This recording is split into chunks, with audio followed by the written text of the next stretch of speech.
ผันผวนผูกพวกพ้องโลเลผันผ่านหมกโมเมเลข้างผันแปรเปลี่ยนปนเปปลุกป่วนโหมกระแสผันแผ่วผองพานพ่างเป่าป้อนเล็ดไหลขอ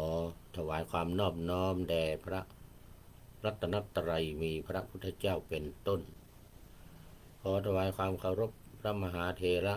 พระเถรานุเถระเจ้าคณะพระสังฆาธิการทั่วโลก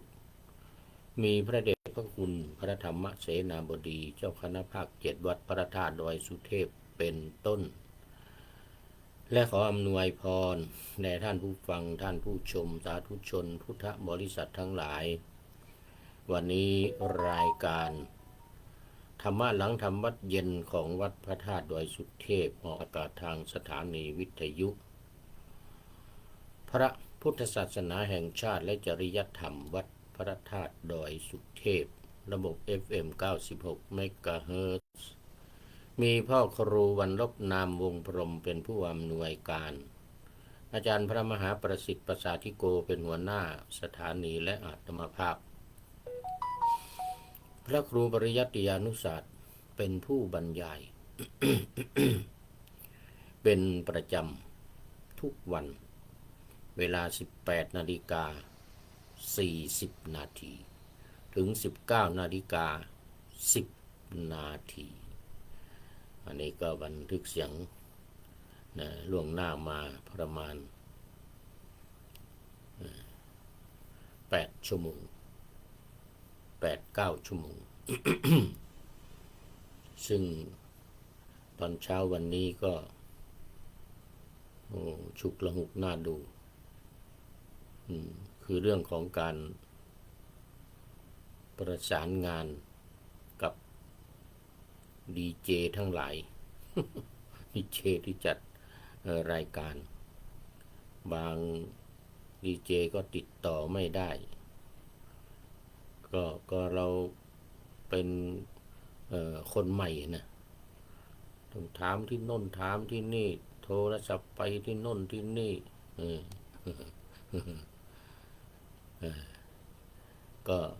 ก็ไม่ครบนะ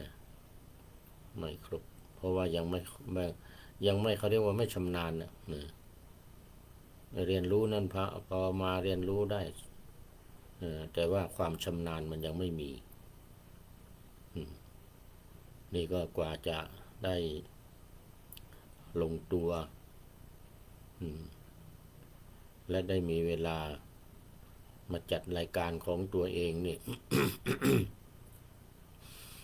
ก็เล่นเอาเหนื่อยหน้าดู ตั้งแต่ตี 4มาแล้ว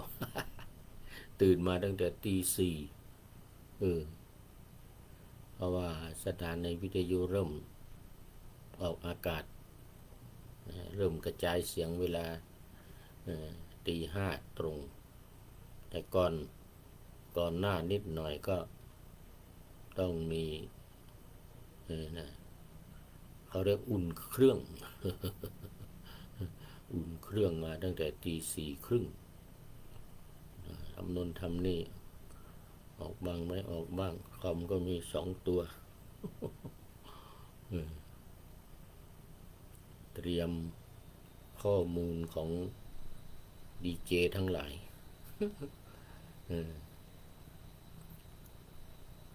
ก็ความจริงก็สมัยก่อนก็ทำอยู่ประจำแหละนู่นนะสมัยตั้งสถานีวิทยุใหม่ๆวิทยุนี่แหละ96นี่แหละนู่นแต่สมัยแรกตั้งอยู่บนอาคารชั้น7ชั้น4อาคารช้อยนันทาภิวัฒน์มจรวิทยาเขตเชียงใหม่วัดสวนดอกอยู่บนนู่นชั้น4นู่นเริ่มต้นหมดอย่างนี้แหละติดต่อคนนั้นติดต่อคนนี้ดีเจคนนั้นดีเจคนนี้ขอคนนั้นมา อำนวยอวยพรมาจัดรายการนั้นจัดรายการนี้นี่นะโอ้โหไม่ใช่ของง่ายๆไม่ใช่ของง่ายๆส่วนใหญ่ตัวเองก็ต้องสำรองเขาเรียกว่าไก่ลองบ่อนถ้าขัดข้องยังไงก็ไก่ลองบ่อนมาไปก่อนบางทีก็กว่าจะสำเร็จมาสักรายการหนึ่งนะโอ้ต้องติดต่อไม่ใช่ง่ายๆนะ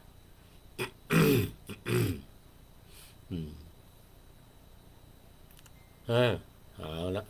พูดเรื่องเก่าเรื่องหลังมาพอสมควรเรามาเข้าสู่เนื้อหาของธรรมะกันเลยวันนี้เหตุให้ได้ปัญญาอันเป็นเบื้องต้นแห่งพรหมจรรย์ทีนี้ว่าปัญญาในที่นี้ที่ได้มาเนี่ยหมายถึงปัญญาที่ไม่ใช่วิชาความรู้ทั่วไปนะเป็นปัญญาที่จะเกี่ยวข้องกับการปฏิบัติตามคำสอนตามธรรมะตามหลักการของศาสนาเราเรียกกันว่าพรหมจรรย์เหมือนคนที่เข้ามาบวชเนี่ยพระพุทธองค์จะตรัสว่าทำวินัยอันเราตรัสไว้ดีแล้วพวกเธอจงประพฤติพรหมจรรย์นี่พระพุทธองค์ใช้คำนี้จงประพฤติพรหมจรรย์นั่นก็หมายถึงว่าความรู้เกี่ยวกับธรรมะในการปฏิบัติโดยเฉพาะเลยไม่ใช่ความรู้อิเละเขะขะทั่วไปนะเป็นความรู้หรือปัญญาเกี่ยวกับการปฏิบัติธรรมโดยเฉพาะเลยทำไมต้องรู้เรื่องของการปฏิบัติธรรมเพราะว่าเมื่อปฏิบัติธรรมแล้วมันจะทำให้เกิดความสุขเกิดความสบายเกิดประโยชน์โสติผลคือผลนั้นเป็นดีผลดีโสติผลคือผลที่ดีได้ยังไงจะเกิดผลดีได้ยังไงเกิดประโยชน์ได้ยังไงและเป็นประโยชน์ที่เป็นขั้นสูงสุดเป็นขั้นดีเลิศเป็นเป้าหมายที่สำคัญดีธรรมดาดีกว่าดีอะไรเล็กๆน้อยๆนี่กระจอกใครก็ทำได้ไอ้ทั่วไปเล็กๆน้อยๆนี่นะ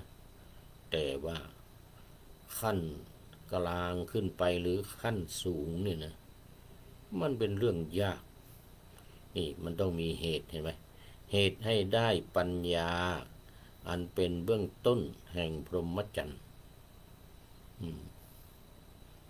เราเคยรู้อยู่ว่าการฟังด้วยดีย่อมได้ปัญญานี่นะอันนี้เป็นพุทธภาษิตนะพระพุทธเจ้าตรัสไว้สุดสูสังละพะเตปัญญังฟังด้วยดีย่อมได้ปัญญานั่นหมายถึงว่าต้องฟังดีๆไม่ใช่ฟังเขาบอกว่าการฟังมีหลายอย่างนะฟังเก็บเหมือนนะฟังกลับฟังแล้วก็เก็บไว้ฟังกลับนี่คือฟังแล้วก็หายไปกลับไปที่เดิมแล้วมีฟังกบอีกนะฟังกบนี่เหมือนกบอยู่ใต้ต้นดอกบัวไม่รู้เรื่องอะไรแล้วถ้าฟังกบนี่ไม่รู้เรื่องอะไรอาศัยดอกบัวอาศัยความเย็นอาศัยน้ำอาศัยตมอยู่ไปอย่างนั้นฟังเหมือนกบฟังโดยไม่รู้เรื่องรู้ราวอะไรคราวนี้มาดู ที่ว่าเบื้องต้นแห่งพรหมจรรย์คือเบื้องต้นแห่งการปฏิบัติประพฤติธรรมเนี่ยนะการปฏิบัติตามธรรมคำสอนของพระศาสดาเนี่ยนะว่าเป็นยังไงวันนี้มาในอัฏฐกานิบาตอังคุตรนิกายพระสุตตันตปิฎกเล่มที่23อังคุตรนิกายนี้มี5เล่มตั้งแต่เล่มที่20ถึง24อันนี้เป็นเล่มที่23ฉบับสยามรัฐนะแต่ก็มี45เล่มเหมือนกันฉบับสยามรัฐฉบับมหาจุฬาฉบับหลวงนี่นะเป็นมี45เล่มเหมือนกันมาดูต้นเหตุของมันอันดับแรกต้องขอบคุณหนังสือพุทธวจนะหมวดธรรมเปิดธรรมที่ถูกปิดขอเรื่องสมถกรรมฐานและวิปัสสนากรรมฐานต้องขอบคุณทีมงานของท่านอาจารย์คึกฤทธิ์โสติพโลได้นำเอาพุทธพจน์มารวบรวมไว้เป็นหนังสือเป็นเล่มมีหลายเล่มโมทนาเป็นอย่างยิ่งมาดูเนื้อหาเลยทีนี้ข้อที่1ภิกษุทั้งหลายเหตุ8ประการปัจจัย8ประการนี้ย่อมเป็นไปเพื่อให้ปัญญาอันเป็นเบื้องต้นแห่งพรหมจรรย์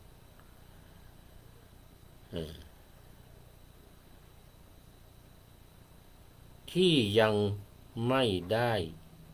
เพื่อความงอกงามไพบูรย์ความเจริญแห่งปัญญา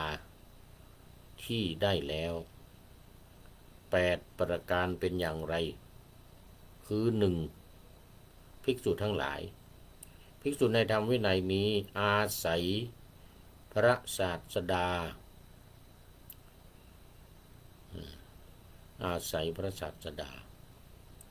ที่ยังไม่ได้เพื่อความงอกงามไพบูลย์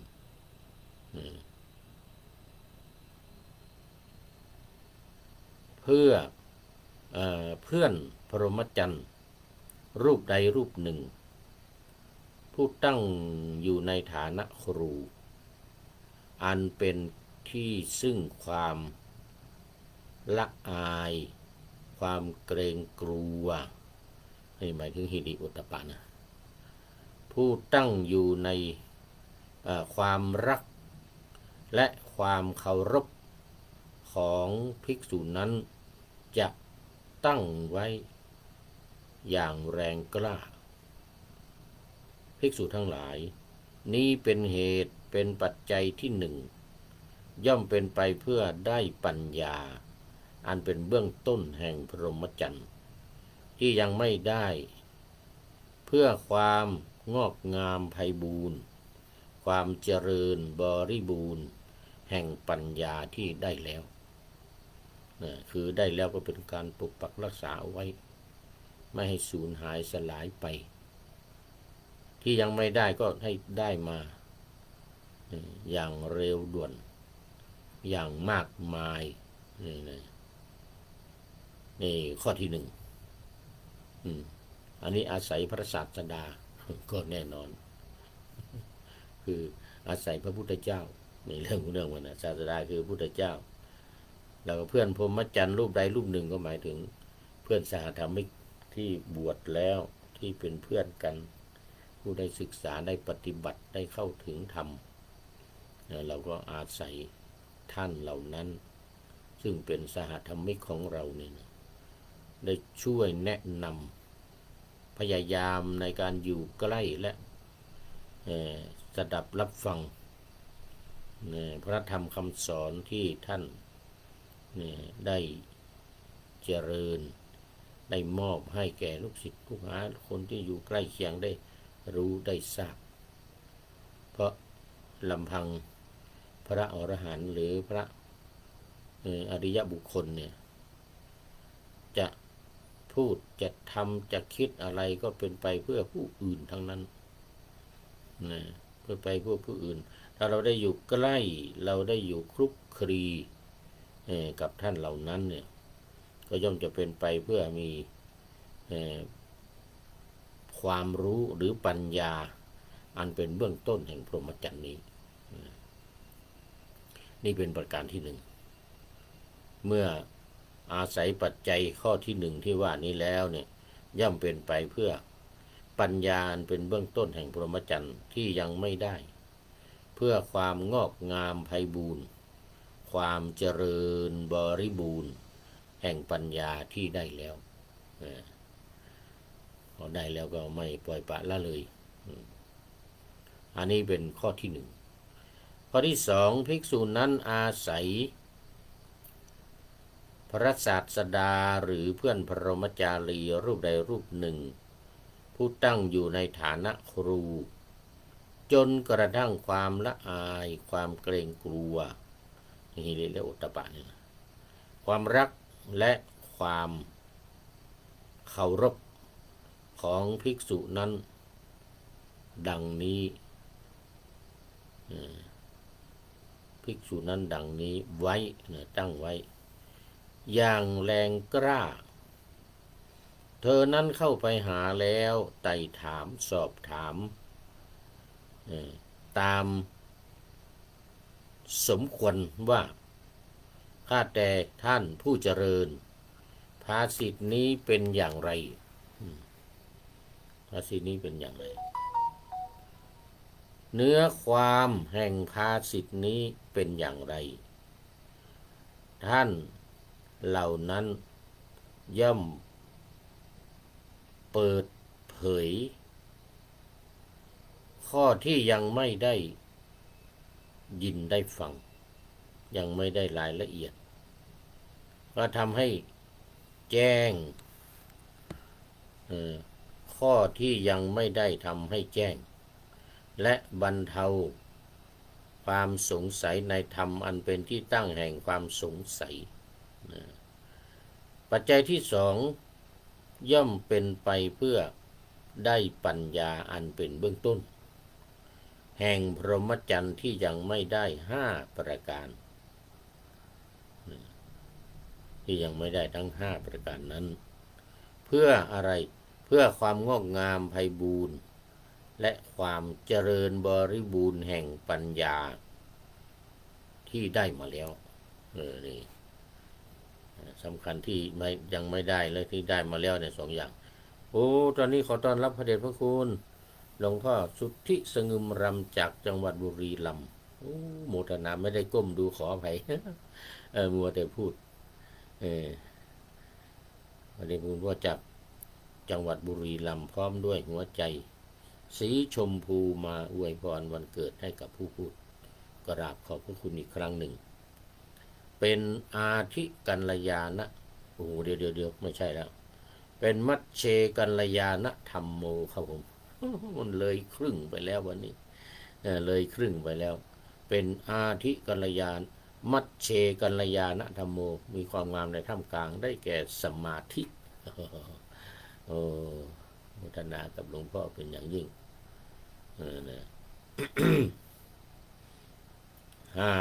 นี่เป็นข้อ2ข้อที่1อาศัยศาสดาหรือเพื่อนพรหมจารีข้อที่2อาศัยพระศาสดาหรือเพื่อนพรหมจารีรูปใดรูปหนึ่งผู้ตั้งอยู่ในฐานะครูจนกระทั่งความละอายความกลัวต่อบาปความรักและความเคารพความรักและความเคารพ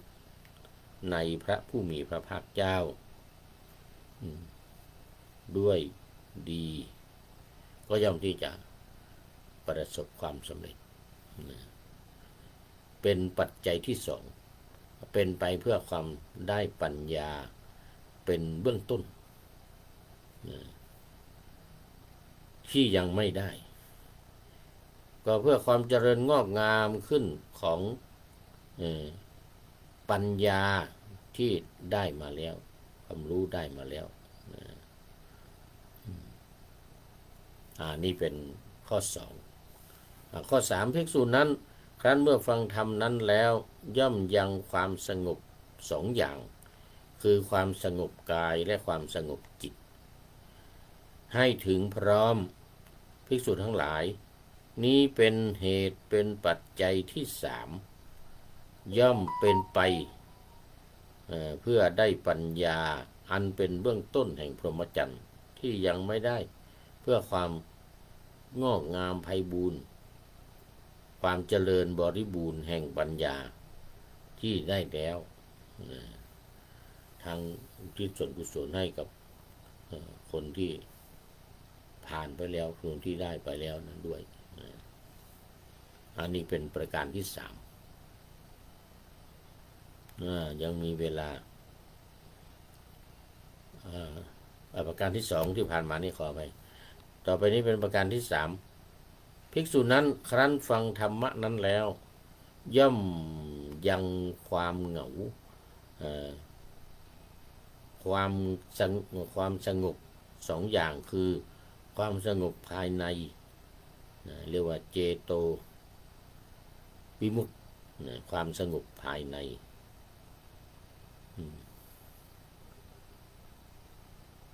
จิตใจถึงพร้อมด้วย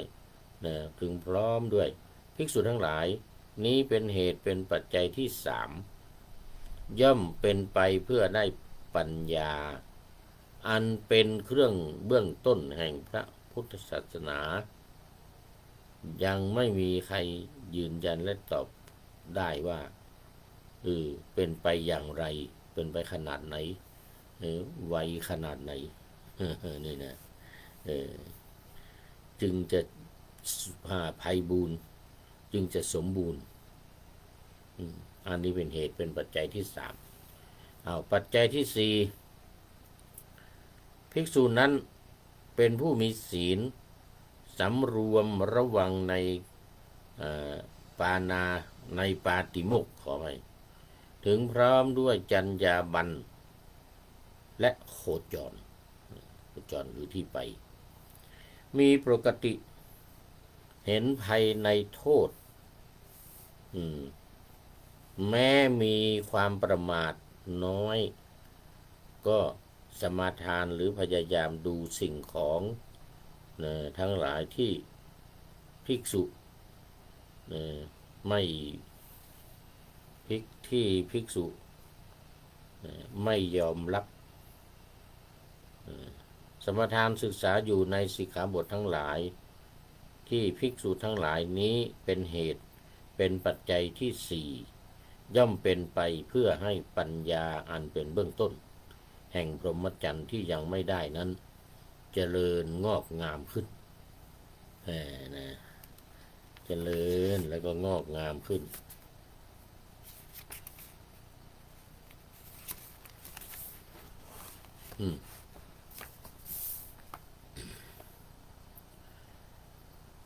ข้อที่สี่ต่อไปเป็นข้อที่ห้าภิกษุนั้นเป็นพหูสูตร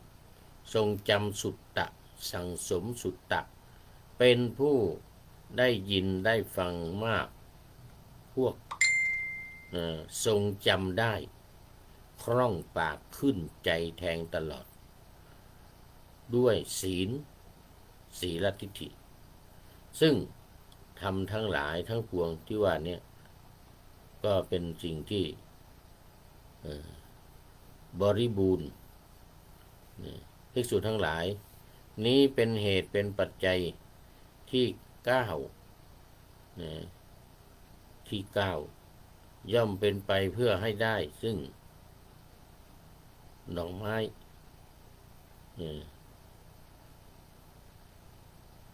เป็นไปเพื่อปัญญา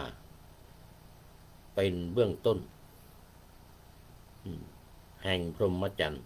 ที่ยังไม่ได้และเพื่อความงอกงามไพบูรณ์และเจริญบริบูรณ์แห่งปัญญาที่ได้มาแล้วไม่ให้สูญสลายหายไปในเรื่องนี่เป็นปัจจัยที่หกต่อไปปัจจัยที่เจ็ด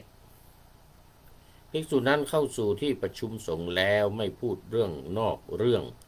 ไม่พูดเรื่องไม่เป็นประโยชน์ย่อมแสดงธรรมเองได้ ย่อมจะแสดงธรรมตัวเองได้บ้างย่อมเชื้อเชิญผู้อื่นให้แสดงตามบ้านนั้นได้บ้างนี้เป็นเหตุเป็นปัจจัยข้อที่7ข้อที่8ในกรณีอาพาธในกรณีภิกษุอาพาธก็ย่อมเชื้อเชิญผู้อื่นให้แสดงธรรมบ้างเหมือนพระพุทธเจ้าแม้พุทธองค์เองทรงอาพาธแล้วก็ให้พระสวดพระปริตให้อย่างเงี้ยนะหรือสาธยายทำให้ฟังอย่างนี้เป็นต้นเอาละทีนี้ดูไปดูมาหมดเวลาหลวงพ่อหลวงพ่อเข้ามาเป็นมัชเชกัลยาณธรรมโมตอนนี้ก็อยู่ไปจนถึงปริโยสานกัลยาณธรรมโมครับผมโมทนาเป็นอย่างยิ่งคราวนี้ก็เอาไว้แค่นี้ก่อนเดี๋ยววันต่อไปก็จะได้มาต่อวันต่อไปมาต่ออีกยังเหลืออีก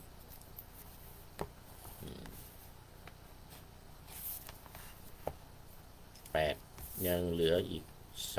3ประการแล้วก็สรุปอีกทีหนึ่งโมทนาขอบคุณพระเดชคุณหลวงพ่อเป็นอย่างยิ่งมาดูข้อคิดท้ายรายการวันนี้นิดหน่อยวันนี้ไม่มากแต่ว่าเนื้อความมากข้อเขียนมีน้อยเขาเรียกว่าโครง4สุภาพถ้อยคำมักค่อนข้างจะจำเป็นดูจะฟังยากหน่อยบอกว่ามันได้จากผู้ใดโนแลมหาทุกขตะมหาทุกขตะร้อยกรองเอาไว้เป็นกาบยานีหน้า5หลัง6ผันผวนผูกพวกพ้องมี5คำโลเลนี่2ผันผ่านหมกโมเมเลข้างนี่นะผันแปรเปลี่ยนไปปลุกป่วนโทษเดี๋ยวโหมกระแสผันแผ่วของพานพ่างเป่าป้องเล็ดไหลค่อนข้างจะเข้าใจได้ยากหน่อยเป็นเนื้อหาที่มหาทุกขตะได้ร้อยกรองไว้โดยความของความไม่แน่นอนความยากลำบากคือมันไม่สะดวกในการที่ว่าจะไปหาอะไรเนี่ยแต่ว่าพอได้มาอ่านบทประพันธ์นี้ก็จะได้เกิดความเข้าใจ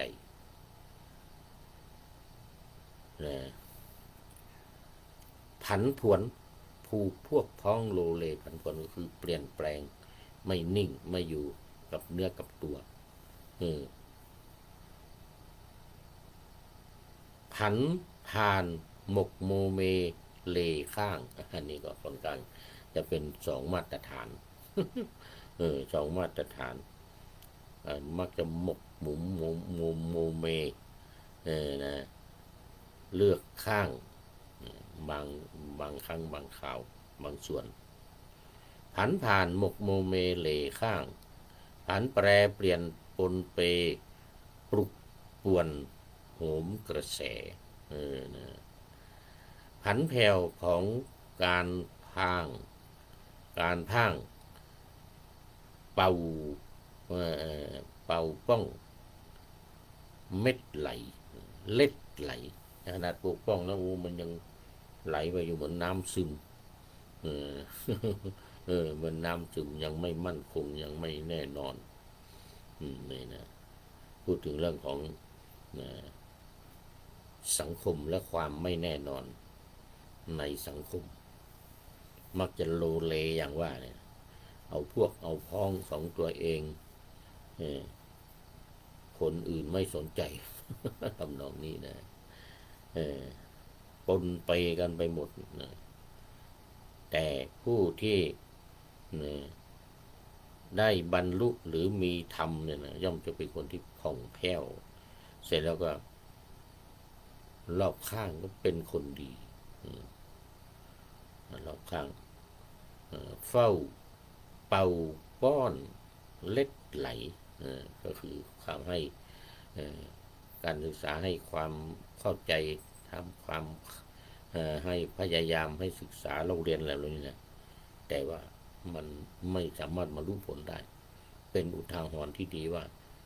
ทำอะไรต้องทำจริงนะอันนี้เป็นกลอนโครงสี่สุภาพของมหาทุกขตะ